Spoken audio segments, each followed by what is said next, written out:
Hello and welcome to The Insider, a show designed to clue you into the biggest news, events and announcements inside the video games industry, discussing with you some things you may know, some things you may not, and glue that holds it all together is a little bit of my own opinion. My name is Paul James, thank you very much for watching, and let's get off with our episode, a very special E3 episode. 皆さんこんにちは。スクエアエニックスの松田です。スクエアエニックス E3 ショーケース2018をご視聴いただきありがとうございます。So Square-Enix has held their E3 2018 press conference. I was going to say annual, but that's not the case. They have one every few years, presumably when they have a big showing in store. They've had theirs, and we're going to discuss everything, the good, the bad, and the ugly in this episode of The Insider. 本日はスクエアエニックスが2018年度に発売を予定しているタイトルを中心にご紹介いたします。豪華ラインナップに加え、もちろん最新情報もお届けしますので、どうぞ最後までご視聴ください。さあ、いよいよ始まります。一緒に楽しみましょう。So let's start by talking about some of the good things that we saw at this Square-Enix conference. And the first thing that we were introduced to was Shadow of the Tomb Raider, a game developed by Eidos Montreal, presumably in collaboration with Crystal Dynamics. The name certainly appeared. And we got the mass consumers, our first exposure to what this game is going to be like.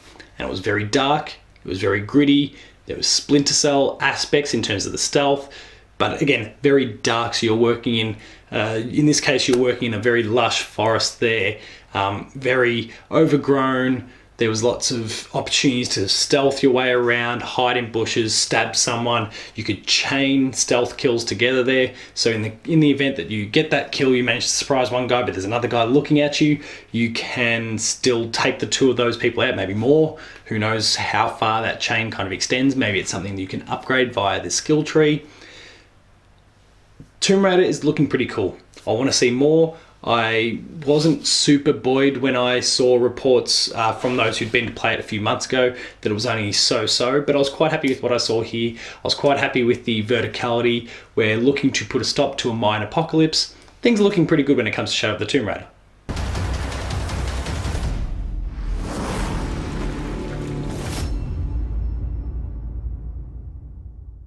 They next wheeled out Final Fantasy XIV Online, and whilst that's a game that I never actually played and I still to this day intend to get to, but I haven't gotten to this stage, they did introduce that there is a collaboration in place with Monster Hunter World. We saw Palicos, we saw a Rathalos, we're presumably going to work as teams to take these monsters out. That's pretty cool. More information will be coming about that as it gets closer to release, apparently in our winter. So wait and see what's in store for that.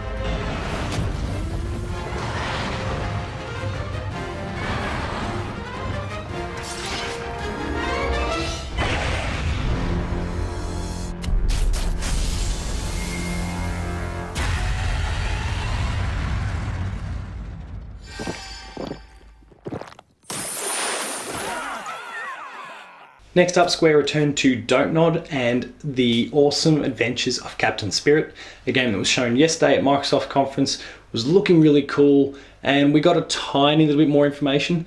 This game does bleed into the events of Life is Strange 2, which is apparently still in development in some way, shape or form at Don't Nod at the moment. We got a little bit more story and contextual sort of stuff. They reiterated the fact that this game is free for everyone, the entire season. You can just get it and enjoy it, which is awesome.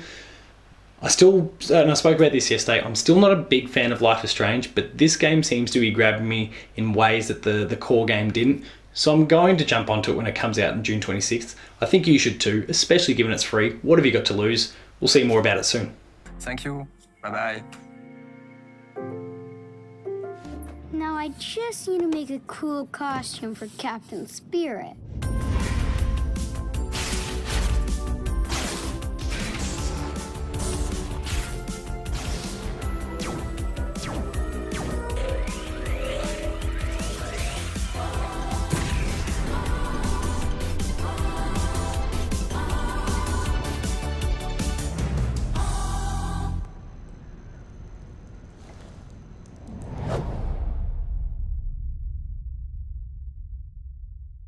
Next up, we have Dragon Quest XI, which got about a 2.5 minute long trailer there. This kind of highlighted some bits and pieces about the world, the story, what we're going to be doing. The Collector's Edition, it reiterated the September 4th release date. I, for some reason, thought that had been brought forward. That wasn't the case. It was actually September 4th all along. I thought it was going to be a bit of a clash there with Spider-Man and a few of those other big September release dates, Rise of the Tomb Raider, but September 4th is the date. They revealed a Collector's Edition. Opportunity for us to learn more about it. They didn't take. That was a bit disappointing, but we'll talk more about that sort of stuff later. Do not lose heart. Do not look back until your time is through.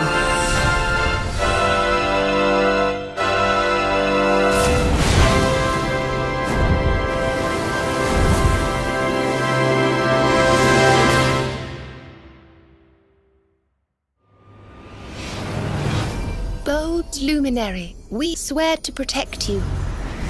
While we live, none shall defeat you. Yep, we're all in this together. Show us what you've got. Let's do this. Lead on, darling.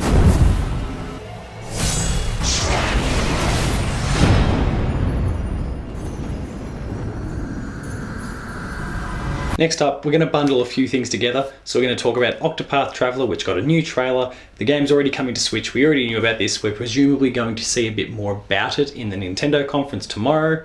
There's plenty to be excited about this game. It's only a month or so away, but it was only a very, very quick look, and we kind of moved on.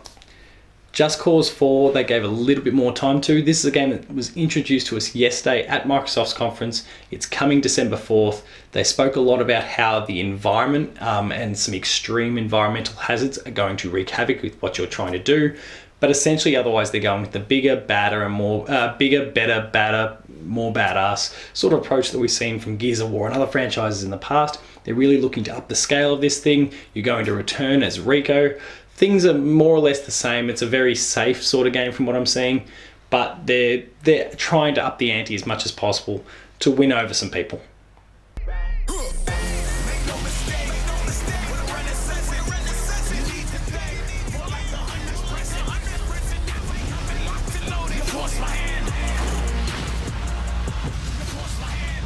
Welcome to Just Cause 4. And the final existing thing that they showed was Kingdom Hearts 3, and we pretty much got the same trailer that we saw at Xbox's conference just yesterday. I personally think there was some subtle differences, some little inclusions to the trailer that made it a little bit different to what we saw at the Microsoft stage, but 90% of the trailer was exactly what we came to see the other day. And look, we've got our January 29th release date. They just didn't really show us that much about it, and that was a little bit disappointing. This Keyblade. Is that?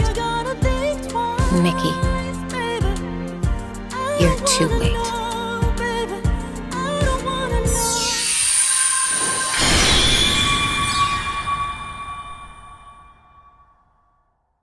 And next up, and the real highlight of this conference, we've got two new IP that we need to be talking about. The first is called Babylon's Fall. It's developed by Platinum Games. It's a PS4 and Steam exclusive.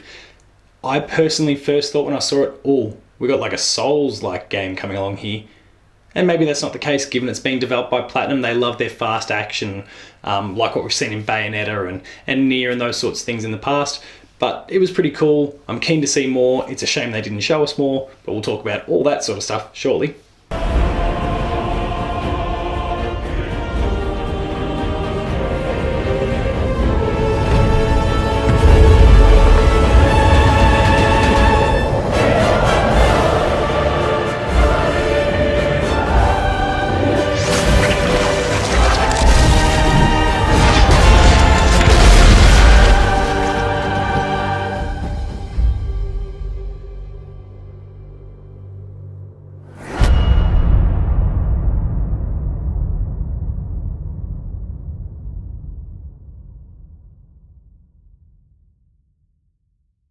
And finally, they introduced us to The Quiet Man, another new IP that, look, they didn't tell us much. It's the story of this conference so far.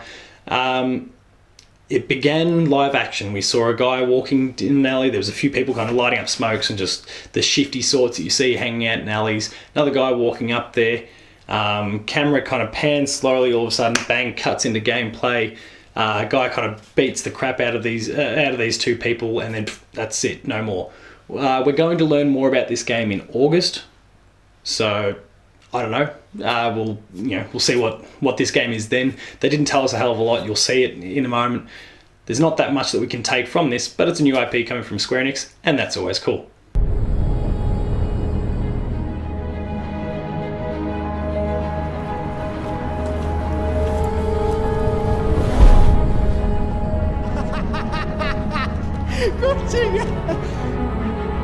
Yo!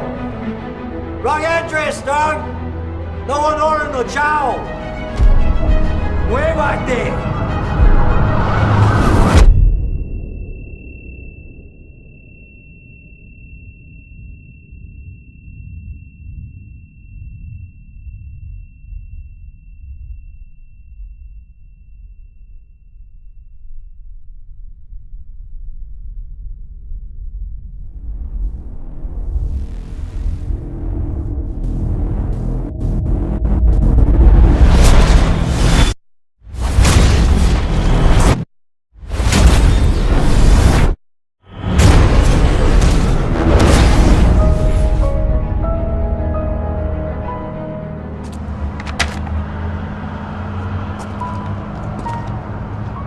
Now let's talk about the bad. And the bad is the fact that there are a lot of Square Enix games that simply weren't shown at this conference. I'm talking about Dragon Quest Builders 2, I'm talking about Final Fantasy VII Remake, I'm talking about Left Alive, I'm talking about the Avengers project.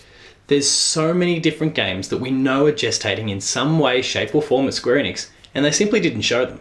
The conference went for half an hour. There was a lot more time there, and Ubisoft is only an hour or so away, 2 hours away at this particular point. But there was an opportunity there for them to do much more, and they didn't take it. And that's really, really disappointing. There's so many games they can be talking about. Square Enix is a really big company these days, and they just didn't lean into it like really they should have. For they are coming back. At last, the promise has been made.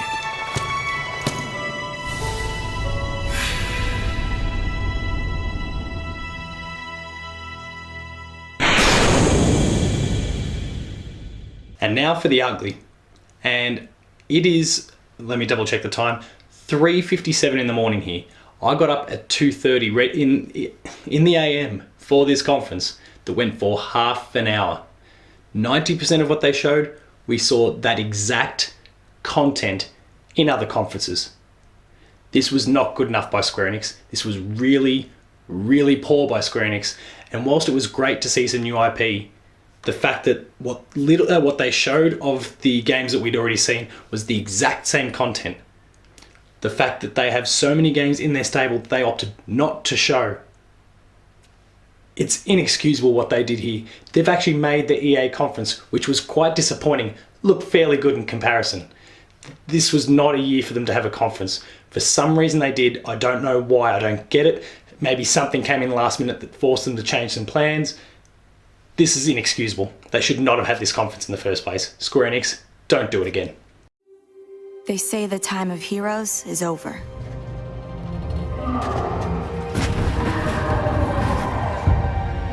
That if you're different, you're dangerous.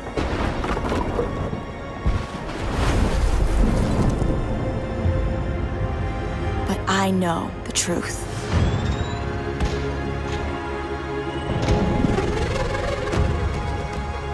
The world will always need heroes. We just need to reassemble.